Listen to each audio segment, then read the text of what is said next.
The merchant ship Liberty Bell moved slowly through the dark space between stars. Captain Jake Murphy sat in his chair on the bridge, looking at shipping papers on his tablet. The papers showed lists of mining tools and medical supplies they were carrying to New Hope Station. It was a normal cargo run, the kind they did many times before. Lisa Grant worked at the navigation station nearby. She checked their route on the star map, making sure they stayed on the right path through space. Her fingers moved quickly over the controls as she adjusted their course slightly to avoid a small asteroid field ahead. "How long until we reach New Hope Station?" Jake asked without looking up from his tablet. "About 18 hours at current speed," Lisa replied. She tucked a strand of brown hair behind her ear and turned to face him. "The shipping lanes are clear. No other traffic reported in this sector." Jake nodded. That was good news. The fewer ships around, the less chance of delays or problems. He wanted this run to go smooth and simple. They had done hundreds of cargo runs like this one, carrying supplies to the outer colonies where people were trying to build new lives far from Earth. Down in the engine room, Tony Rodriguez checked. The power systems, everything looked normal. The engines hummed quietly, pushing them through space at a steady pace. Tony was good with machines. He could fix almost anything that broke on the ship. Right now, everything was working fine, just the way he liked it. In the medical bay, Amy White organized her supplies. She kept everything clean and ready in case someone got hurt. On cargo runs like this, injuries were rare. Maybe someone would cut their hand or bump their head, but nothing serious usually happened. Still, she stayed prepared. That was her job. Sam Davis sat at the communications station on the bridge. He listened to the radio chatter from other ships and space stations. Most of it was boring stuff about shipping schedules and weather reports from different planets. He also watched the long-range scanners for any signs of trouble, but the screen showed empty space in all directions. Carl Johnson walked through the ship, checking the cargo holds. The mining equipment was secured properly in the storage areas. Heavy drilling machines, metal support beams, and crates of spare parts were all tied down tight so they would not move around during the trip. Everything looked good. The crew of 6 had worked together for almost 3 years. They knew each other well and did their jobs without much talk. Jake trusted his people completely. Lisa was smart and careful with navigation. Tony could fix anything mechanical. Amy took good care of everyone's health. Sam kept them connected to the outside world. Carl made sure their cargo stayed safe. Jake walked to the main viewport and looked out at the stars. Space looked peaceful out here, far from the busy shipping lanes near Earth. Just tiny points of light scattered across the darkness. No sign of other ships or any kind of trouble. "Captain," Sam called from his station. "I'm picking up some background chatter on the long-range channels. Sounds like normal trade talk from the inner systems." "Anything we need to know about?" Jake asked. "No, sir. Just the usual shipping reports and cargo manifests being transmitted between stations." Jake returned to his chair and looked at the cargo list again. Mining tools, medical supplies, food packages, and some basic electronics. Nothing valuable enough to attract pirates or smugglers. That was fine with him. The less exciting their cargo, the safer their trip would be. Amy came onto the bridge carrying a coffee pot and some cups. "Anyone want coffee?" she asked. The others smiled and accepted the warm drinks gratefully. Space could be cold and lonely, but small things like sharing coffee made it feel more like home. "This should be an easy run," Lisa said, sipping her coffee. "Clear space all the way to New Hope Station. No storms, no asteroid fields, no busy traffic areas to navigate around." Tony's voice came over the ship's intercom from the engine room. "All systems running smooth up here. Engines are purring. Like happy cats, we should make good time." Carl finished checking the cargo areas and joined them on the bridge. "Everything's secure down below. Those mining machines aren't going anywhere." Jake felt satisfied. His crew was good at their jobs, the ship was running well, and they had simple cargo to deliver. These were the kind of runs that paid the bills and kept everyone safe. No excitement, no danger.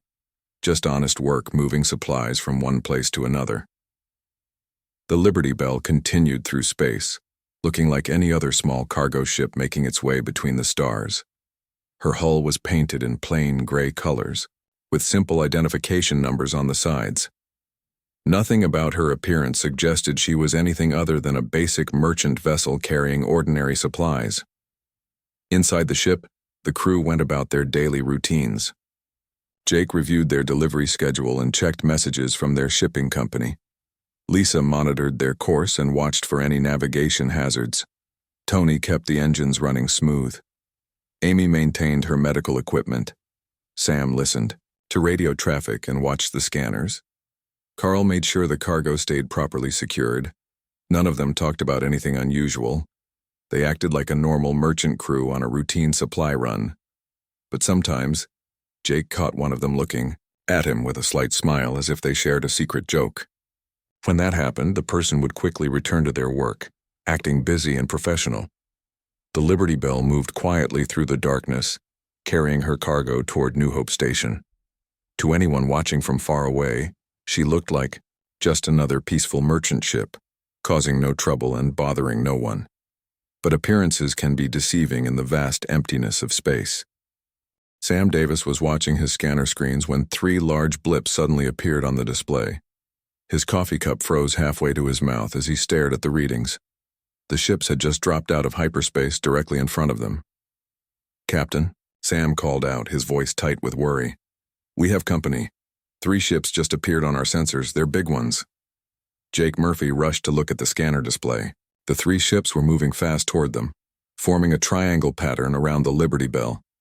He recognized the formation immediately. "Pirates." "What kind of ships are they?"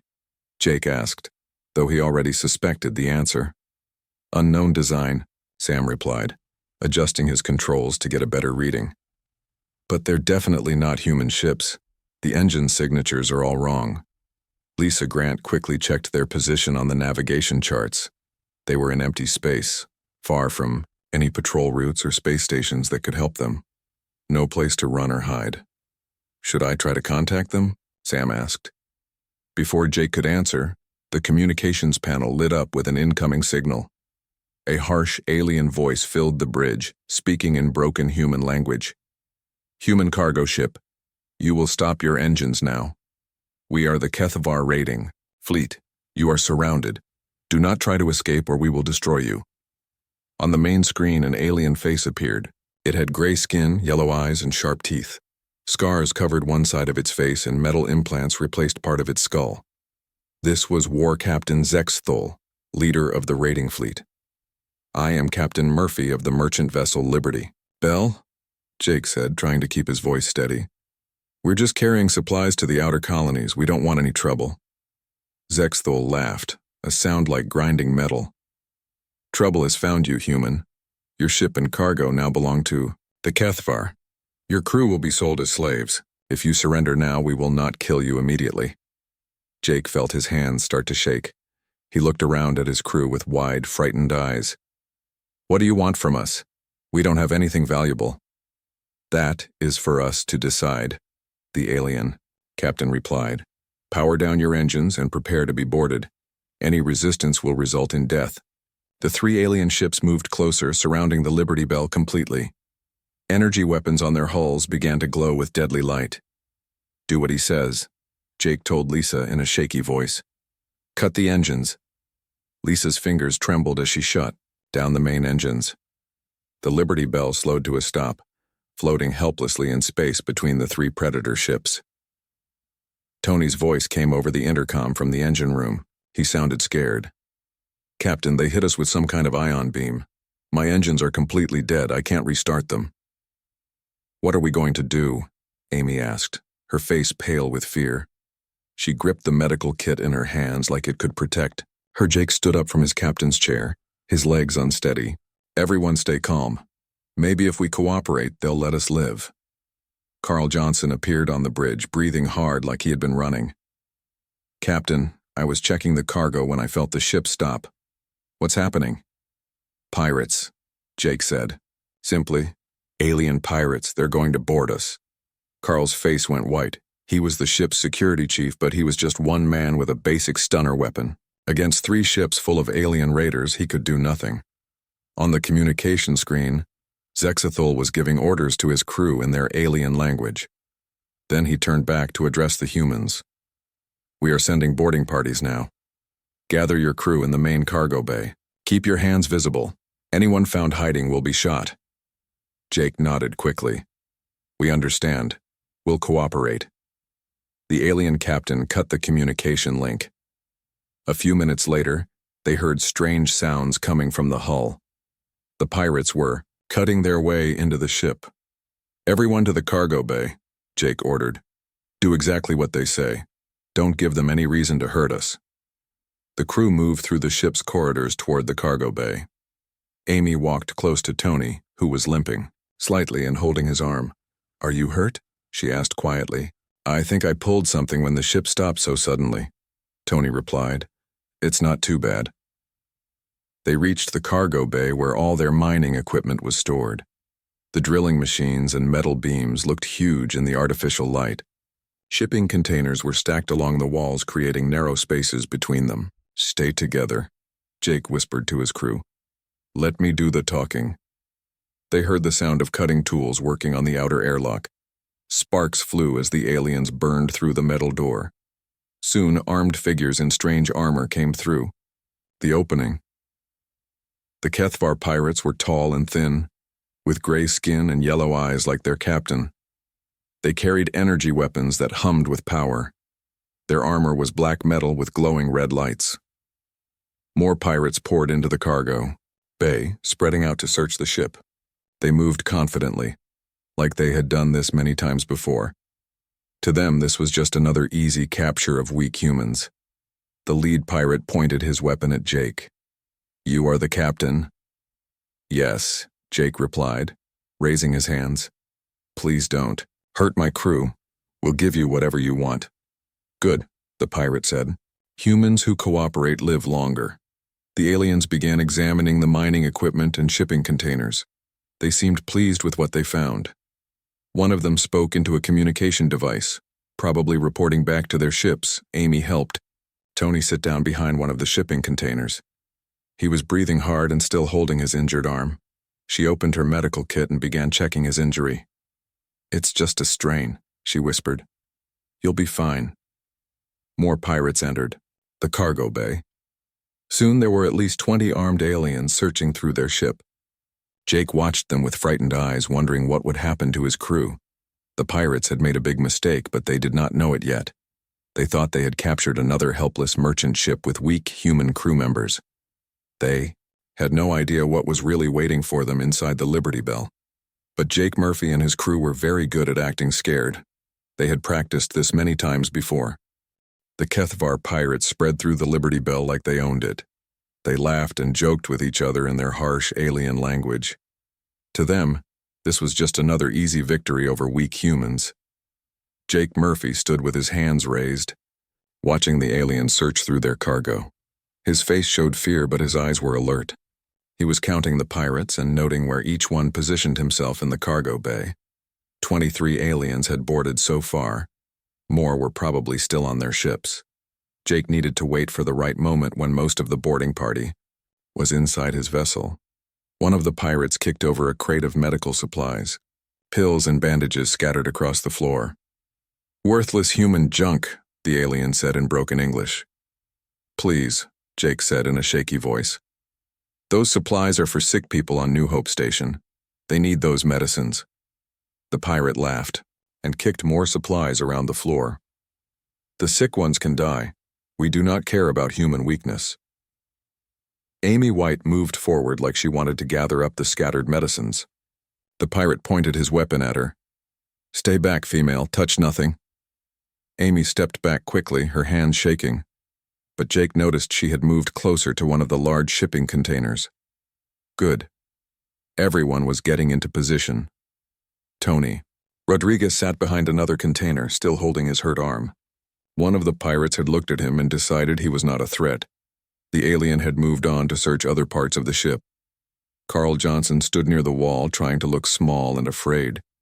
3 pirates were close to him, examining the mining equipment. They seemed very interested in the big drilling machines. Lisa Grant stayed near the ship's controls for the cargo bay doors. A pirate guarded her, but he was more interested in looking at the shipping containers than watching her closely. Sam. Davis crouched behind some crates with his communication equipment. He appeared to be trying to hide from the aliens, but Jake knew he was actually monitoring radio signals from the pirate ships outside. The lead pirate spoke into his communication device. "War Captain, we have secured the cargo bay. The humans are cooperating. We found mining equipment and medical supplies as they claimed." Zexthol's voice came through the device. "Good. Are there any weapons?" "Only basic tools. These humans are merchants, not fighters. Very weak and scared." Jake almost smiled at that comment, but he kept his frightened expression. The pirates had no idea what they had walked into. More aliens entered the cargo bay.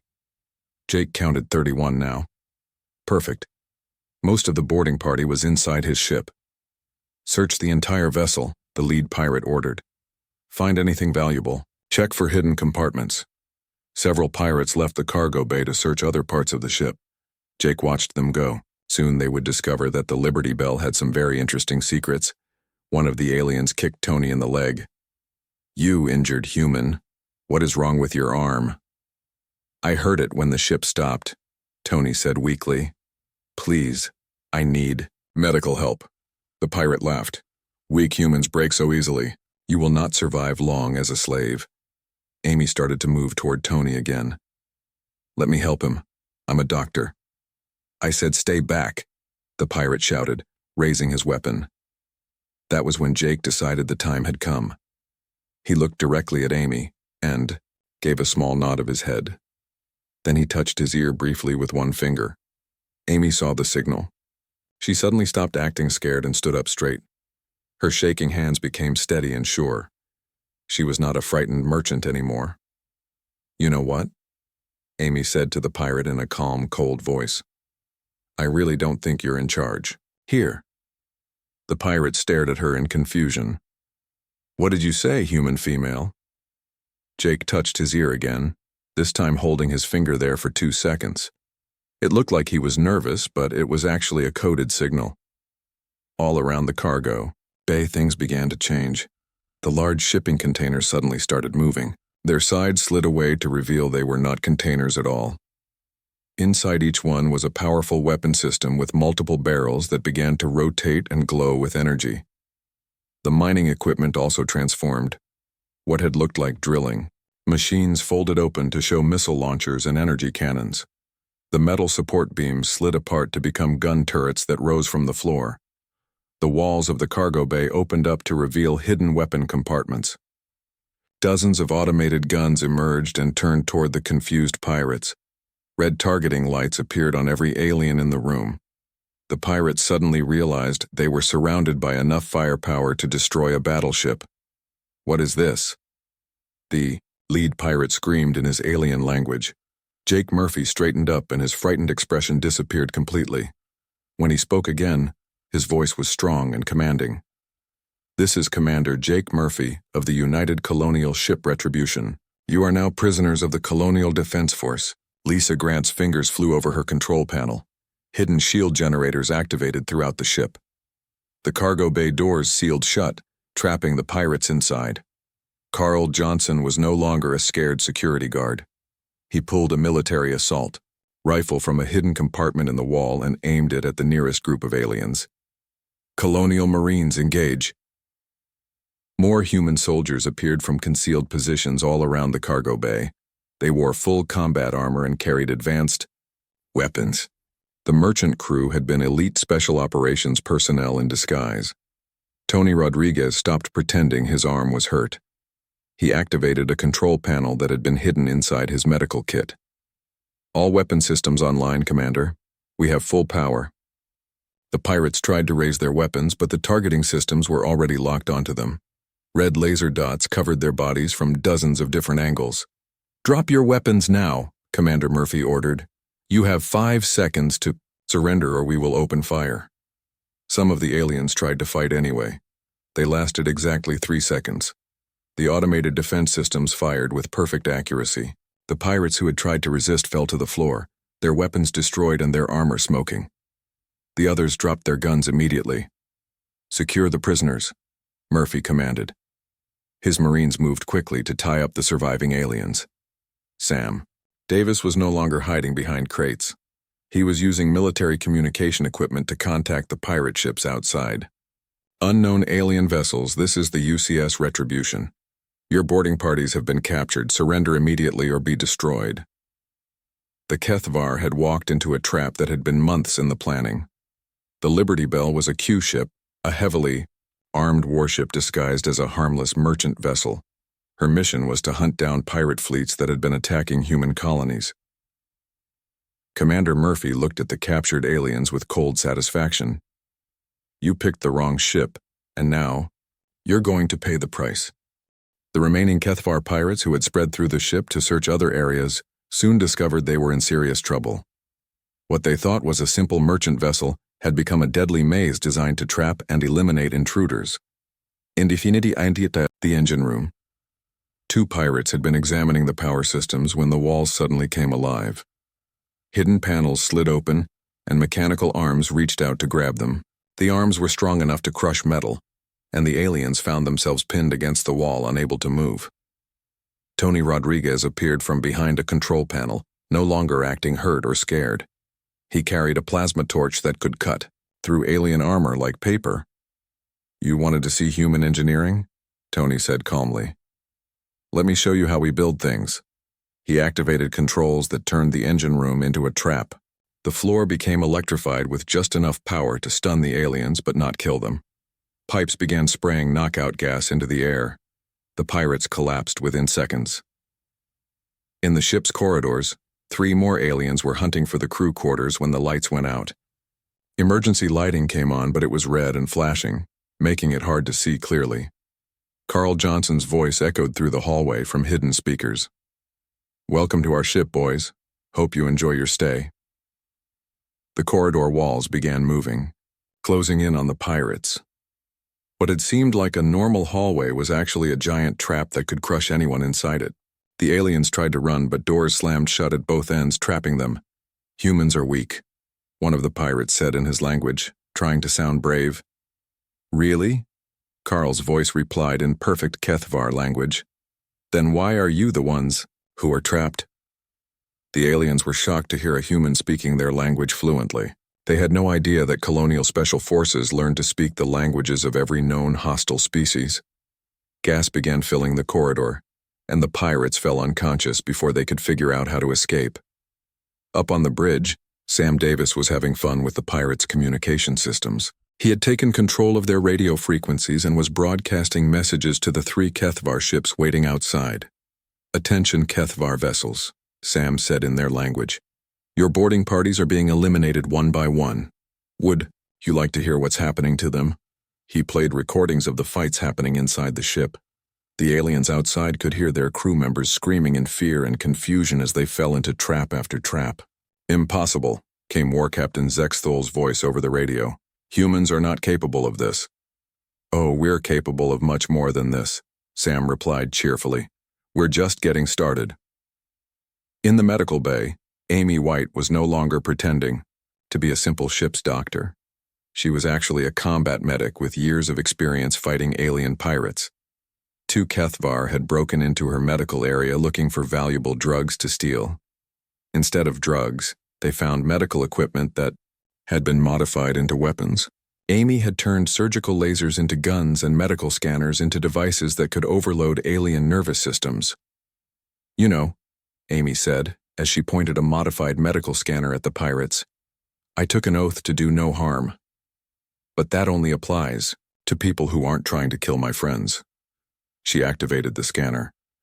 The aliens' own technology turned against them as their armor's electrical systems overloaded. They collapsed, unable to move but still conscious enough to realize they had been defeated by a human female using medical equipment.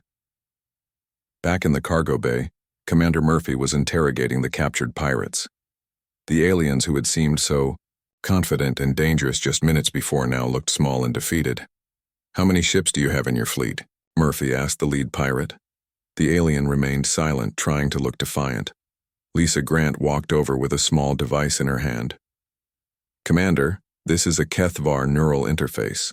If we connect it to their communication system, we can access their ship's computer. Do it, Murphy ordered. Lisa attached the device to the pirate's helmet. Within seconds, she had complete access to the Kethvar fleet's tactical information. Interesting, she said, reading the data. They have 15 ships total, but only brought 3 for this raid. The rest of their fleet is waiting at a hidden base in the Vega system. Murphy smiled. Excellent. We'll deal with those ships later. Right now, let's focus on the 3 outside. The lead pirate finally spoke. You cannot defeat War Captain Zexthul. He has destroyed dozens of human ships. Has he now? Murphy replied. Well, he's never faced a ship like this one before. Tony's voice came over the intercom. Commander, all boarding parties have been neutralized. The ship is secure. Good work, everyone, Murphy said. Now let's show these pirates what human technology can really do. He activated the ship's external weapon systems. The Liberty Bell's hull began transforming just like the cargo bay had. Plates of metal slid away to reveal massive cannons and missile launchers. The disguised merchant ship became a fearsome warship in seconds. Lisa, bring us about to face the lead pirate ship, Murphy commanded. Sam, open a channel to War Captain Zexthul. The alien captain's scarred face appeared on the main screen. His yellow eyes were wide with shock as he saw what his helpless human merchant vessel had become. Impossible, Zexthul whispered. This cannot be real. Oh, it's very real, Murphy replied. And now you're going to learn why humans have a saying. Don't start a fight unless you're prepared to finish it. The other human crew members took their positions at combat stations that had been hidden throughout the ship. They were no longer playing the role of frightened merchants. They were elite soldiers with years of training and the best weapons humanity could build. Zexthul, Murphy continued, you and your people have been attacking human colonies and enslaving our people. That ends today. The war captain tried to regain his composure. You are only 1 ship. We are 3. You cannot win. Murphy's smile was cold and dangerous. Want to bet? War Captain Zexthul stared at the transformed human ship on his main screen. His 3 vessels still surrounded the Retribution, but now he was not sure who was really trapped. You think your tricks will save you? Zexthul said, trying to sound confident. We still have 3 ships to your 1. We have more weapons and more warriors. Commander Murphy's face remained calm on the communication screen. Numbers don't always win battles, Captain. Sometimes intelligence and preparation matter more. Human words, the alien captain spat. We will see how intelligent you are when your ship is burning wreckage. Zexthul cut the communication and turned to his crew.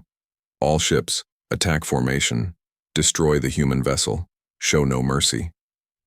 The 3 Kethvar ships began moving into position, their weapons charged with deadly energy, ready to tear the human ship apart.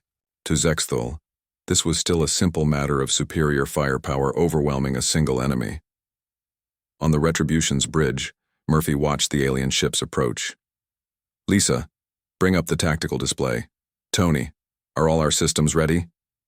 All weapons. Online, Commander. Tony replied from the engineering station. Power levels at maximum. We're ready for anything they can throw at us. Sam, are you recording everything? Murphy asked. Yes, sir, Sam answered. Full recording of all communications and combat data. The Colonial Command will want to study their tactics. Amy White had taken position at the ship's defensive systems. Control. Medical bay is sealed and ready. Damage control teams are standing by. Carl Johnson commanded the Marine units throughout the ship. All security teams in position, Commander. The prisoners are secure. Murphy nodded. Good. Let's show them what happens when you attack human civilians. The first Kethvar ship fired its main weapons.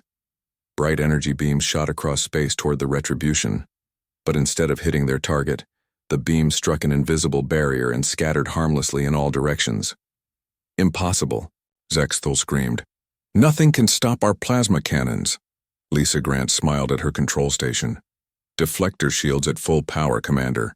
Their weapons can't penetrate our defensive grid. The second and third pirate ships opened fire as, dozens of energy beams and missiles struck the Retribution's shields. The barriers flashed and sparked but held firm. Not a single shot reached the human ship's hull. Return fire. Murphy commanded calmly. The Retribution's hidden weapons emerged from their concealed positions.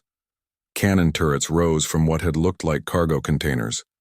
Missile ports opened along the ship's sides. Energy projectors unfolded from areas that had appeared to be simple hull plating. "Target the lead ship first," Murphy ordered. "Disable their engines and weapons." Tony Rodriguez had studied Kethvar ship design for months. He knew exactly where their weak points were located. "Firing targeted electromagnetic pulse, Commander." Blue beam shot from the Retribution and struck Zexthal's ship. The energy pulse traveled through the alien vessel's hull and overloaded their power systems. Lights went out throughout the ship as their engines died. "We're dead in space," one of Zexthal's officers reported. "All power systems offline." The other two pirate ships tried to retreat, but the Retribution was faster. Lisa Grant had programmed the ship's navigation computer with data about Kethvar tactics. She knew exactly where they would try to run. "Intercept course laid in, Commander," she reported. "They're moving exactly where we predicted they would." The human ship moved with deadly precision, cutting off the pirates' escape route. The Retribution's weapons locked onto both remaining alien vessels. "This is your last chance to surrender," Murphy broadcast to the pirate ships. "Power down your weapons and prepare to be boarded." The second Kethvar ship tried to ram the Retribution, instead of surrendering. The alien captain thought he could use his ship as a weapon to destroy the humans even if it meant his own death. "Incoming collision course," Lisa warned. "I see it," Murphy replied. "Amy, activate the tractor beam." Amy White's fingers moved over her controls. A powerful force beam reached out from the Retribution and grabbed the attacking ship, stopping it completely just before impact. "Now they're held in place," Amy reported. "They can't move or escape." Carl Johnson's Marines used the ship's teleporter system to beam directly onto the captured vessel. Within minutes, they had taken control of the alien ship and arrested its crew. The third pirate ship finally realized it had no chance of winning or escaping. Its captain contacted the Retribution. "We surrender," the alien said. "Do not destroy us." "Smart choice," Murphy replied. "Power down all weapons and prepare to be boarded." Soon all three Kethvar ships were under human control. Their crews were prisoners and their vessels were evidence of their crimes against humanity. Commander Murphy opened a communication channel that would broadcast across several star systems. He wanted every pirate fleet in the galaxy to hear his message. "This is Commander Jake Murphy of the United Colonial Ship Retribution. Today, the Kethvar raiding fleet made the mistake of attacking what they thought was a defenseless human merchant vessel." He paused to let that sink in before continuing. "They were wrong. The ship they attacked was a Q-ship, specially designed to hunt down pirates who prey on innocent civilians. The Kethvar fleet has been completely defeated and captured." Murphy's voice became harder and more threatening. "Let this be a warning to all who would harm human colonies or enslave human beings. We may appear peaceful, but we are not helpless. We have dozens of ships like the Retribution patrolling our space, waiting for pirates foolish enough to attack our people." He looked directly into the camera. "The galaxy is a dangerous place, but it just became much more dangerous for anyone who threatens humanity. We will find you, we will stop you, and you will pay the price for your crimes." The communication ended. Throughout the galaxy, pirate fleets and alien raiders received the message. Many of them decided to find easier targets than human ships. Later, as the Retribution escorted its captured prize ships toward the nearest colonial base, the crew resumed their disguises as simple merchants. Soon they would be the Liberty Bell again, carrying ordinary cargo and waiting for the next group of pirates to make the same fatal mistake. Tony Rodriguez was back in his engineer's coveralls, pretending to check the engines. Amy White organized, her medical supplies like a regular ship's doctor. Sam Davis monitored routine shipping communications. Carl Johnson secured fake cargo containers. Commander Murphy became Captain Murphy again, reviewing shipping schedules on his tablet. But sometimes he smiled, thinking about the surprised expressions on the pirates' faces when they realized they had picked the wrong ship. The Liberty Bell continued through space, looking perfectly ordinary and harmless. Any pirates watching would see exactly what the Kethvar had seen, a defenseless merchant vessel carrying simple cargo, They would be just as wrong as Zexthul had been, and they would pay the same price.